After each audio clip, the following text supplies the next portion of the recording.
Native Hawaiian and Pacific Islander populations grew by nearly 30% in 10 years. That's one of the key takeaways of the 2020 census results released today. KITV4's Diane looks at where the Hawaiians are in the U.S.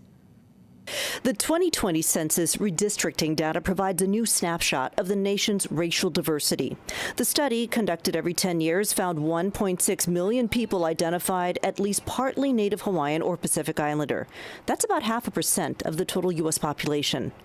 The white population remains the largest race in the U.S., with just over 204 million people identifying as white and over 235 million people identifying as full or part white. The next largest racial populations were the Asian alone or in combination group with 24 million people, the American Indian and Alaska Native alone or in combination group with 9.7 million people, and the Native Hawaiian and other Pacific Islander alone or in combination group with 1.6 million people. Over the past 10 years, the Native Hawaiian and other Pacific Islander population grew by almost 28%. The population of those who say they are part Native Hawaiian or other Pacific Islander is just a little bigger, at almost 31%. This map shows where the largest pockets are.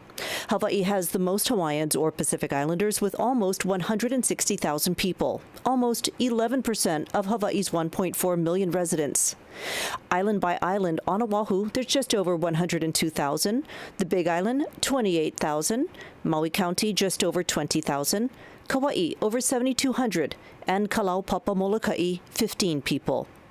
Alaska is the state with the second biggest Native Hawaiian and other Pacific Islander population at almost 2% of its state, or just under 12,700 people.